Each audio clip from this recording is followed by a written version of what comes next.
Assalamualaikum warahmatullahi wabarakatuh. Materi pada mata kuliah pemasaran jasa topik hari ini yaitu pemasaran jasa dan pemasaran relasional. Pengertian dari pemasaran jasa itu adalah serangkaian kegiatan yang dilakukan oleh perusahaan untuk merencanakan, menetapkan harga, mempromosikan, dan juga mendistribusikan jasa guna memuaskan kebutuhan dan juga keinginan dari konsumen. Nah, kemudian pemasaran relasional itu sendiri itu adalah merupakan pendekatan pemasaran yang menekankan pada membangun, memelihara, dan juga meningkatkan hubungan jangka panjang dengan pelanggan bukan dalam konteks pemasaran relasional.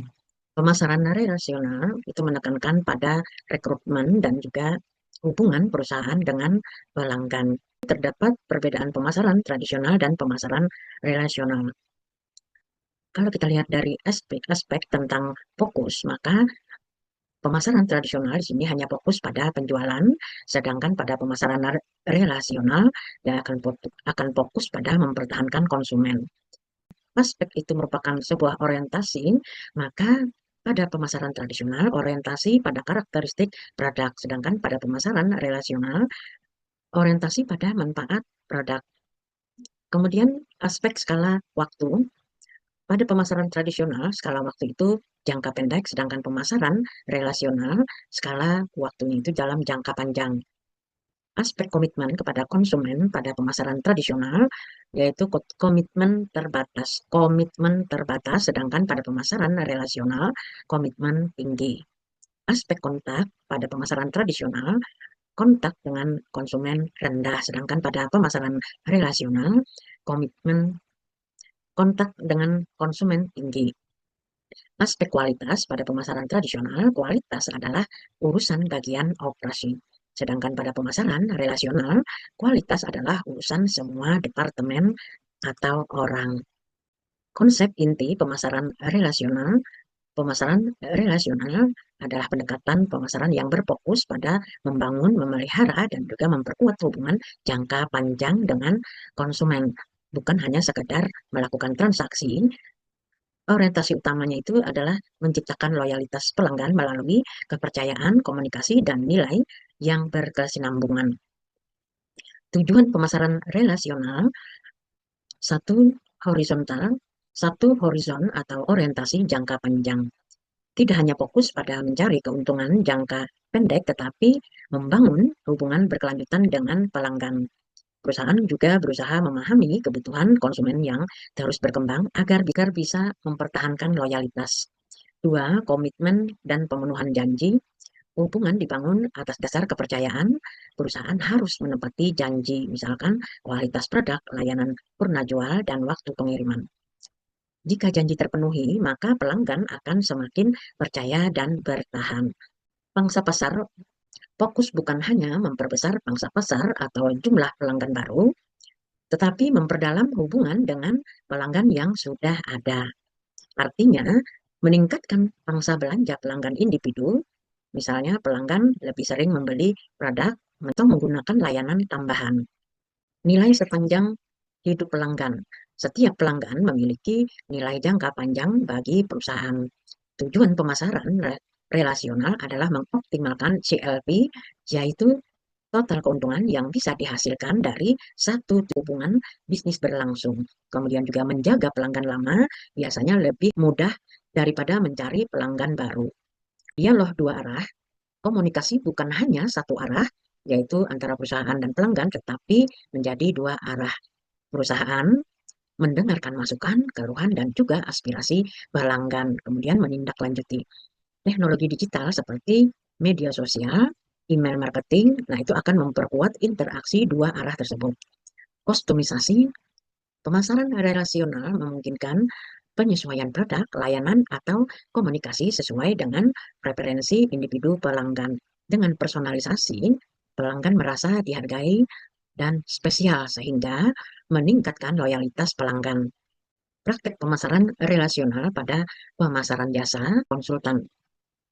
Dalam industri jasa konsultan, pemasaran relasional menjadi strategi kunci karena hubungan jangka panjang dengan klien lebih bernilai dibandingkan transaksi jangka pendek.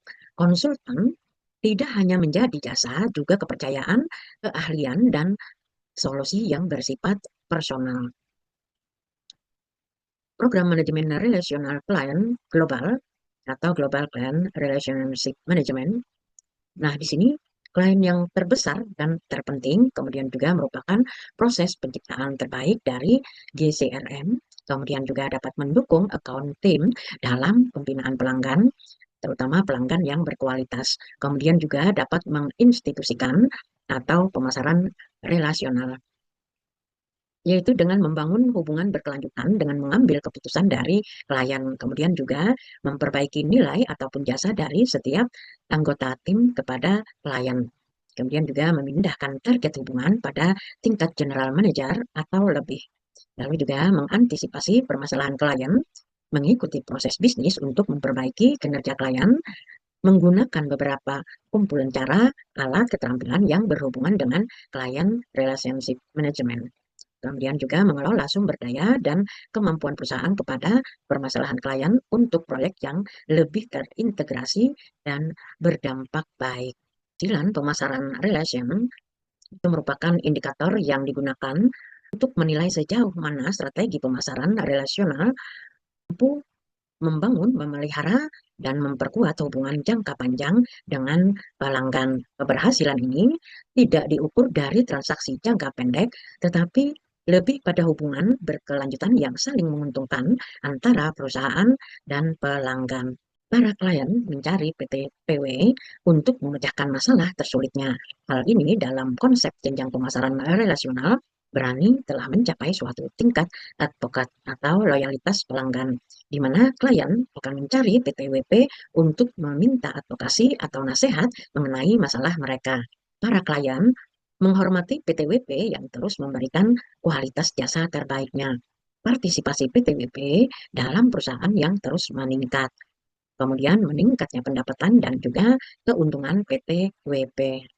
Siklus pemasaran relasional PTPW.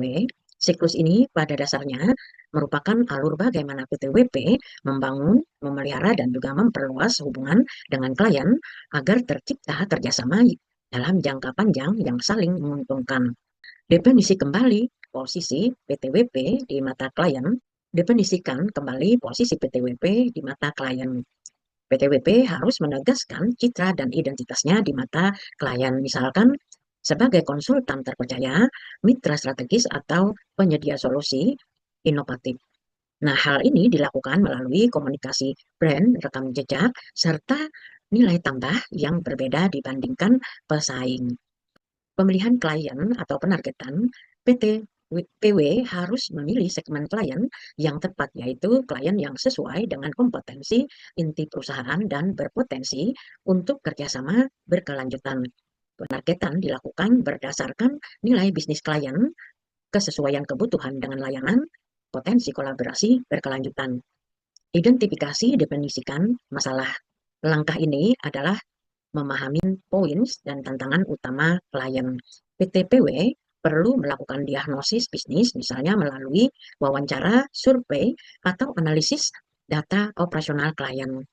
Dengan definisi masalah yang tepat, PTPW bisa menunjukkan pemahaman mendalam terhadap situasi klien. Bangun hubungan dengan relasi. Hubungan dengan klien tidak hanya bersifat transaksional, tetapi relasional, membangun kepercayaan, komunikasi terbuka, dan komitmen jangka panjang. PTPW bisa membina hubungan melalui konsultasi rutin, laporan progres, maupun pendekatan personal ke pengambil keputusan. Ciptakan proposisi atas masalah yang ada. Setelah masalah teridentifikasi, PTPW menyusun proposisi nilai berupa solusi yang sesuai dengan kebutuhan klien. Proposisi ini harus unik. Proposisi ini harus unik, jelas manfaatnya, serta memperlihatkan bagaimana solusi PTPW mampu memberikan efisiensi pertumbuhan atau keunggulan kompetitif bagi klien. Kemudian laksanakan penugasan. Implementasi solusi sesuai dengan kesepakatan. PTPW harus menunjukkan kualitas, profesionalisme, dan hasil nyata Tahap ini penting karena kinerja aktual akan menentukan tingkat kepercayaan klien terhadap PT/PW. Perluasan hubungan dengan relasi. Jika klien puas dengan hasil kerjasama, PT/PW bisa memperluas hubungan yaitu dengan melakukan penawaran layanan tambahan, menjalin kerjasama jangka panjang, melibatkan lebih banyak unit bisnis klien. Dengan begitu, hubungan akan berkembang dari sekedar proyek menjadi kemitraan strategis. Kembangkan masalah baru. PTPW secara proaktif membantu klien menemukan masalah atau peluang bisnis baru yang bisa ditangani. Misalkan setelah menyelesaikan masalah pemasaran, PTPW bisa mengidentifikasi potensi digitalisasi, efisiensi SDM, atau ekspansi pasar. Ini akan menjaga hubungan tetap dinamis dan dapat membuka peluang kerjasama berkelanjutan. Siklus ini menggambarkan bahwa pemasaran relasional PTPW bukan sekedar menjual jasa, melainkan membangun hubungan jangka panjang yang saling menguntungkan melalui pemahaman masalah, penciptaan solusi, dan pengembangan peluang baru. Strategi relasional model. Strategi pemasaran relasional model pasar 6. Pasar pelanggan ini merupakan pasar yang terdiri dari pelanggan, kemudian juga pasar internasional, pasar rekrutmen, pasar pengaruh, pasar pemasok, dan juga referral market. Strategi pemasaran relasional yaitu model pasar 6, pasar pelanggan, fokus pada konsumen atau klien yang membeli produk atau jasa. Tujuannya membangun loyalitas pelanggan, meningkatkan customer, dan menciptakan hubungan yang berkelanjutan. Kemudian pasar internal, ini fokus pada karyawan dan pihak internal organisasi dengan tujuan meningkatkan keterlibatan, motivasi, dan kemitraan karyawan agar mampu memberikan pelayanan terbaik kepada pelanggan. Pasar rekrutmen ini fokus pada calon karyawan baru, mitra kerja, atau talenta yang dibutuhkan oleh perusahaan dengan tujuan untuk mendapatkan orang terbaik yang sejalan dengan visi dan budaya perusahaan. Pasar pengaruh fokus pada pihak eksternal yang memiliki pengaruh terhadap reputasi dan keberhasilan perusahaan, misalnya media, pemerintah, regulator, dan lain-lain, seperti juga influencer. Nah, tujuan dengan membangun kepercayaan, legitimasi, serta citra positif di mata publik. Pasar Pasar pemasok atau aliansi ini fokus pada pemasok bahan baku, mitra aliansi, distributor, dan jaringan bisnis. Tujuannya yaitu untuk menciptakan kerjasama jangka panjang yang saling menguntungkan. Referral market ini fokus pada pihak yang dapat merekomendasikan produk atau jasa, seperti pelanggan lama, partner, agent, atau komunitas. Tujuannya yaitu untuk mendapatkan pelanggan baru melalui rujukan, testimoni, atau dari mulut ke mulut.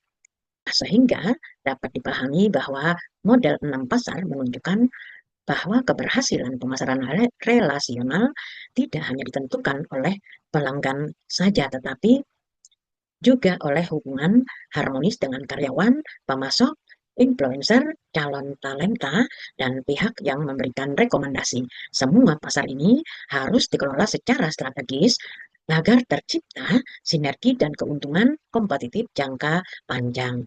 Demikian materi kita hari ini. Wassalamualaikum warahmatullahi wabarakatuh.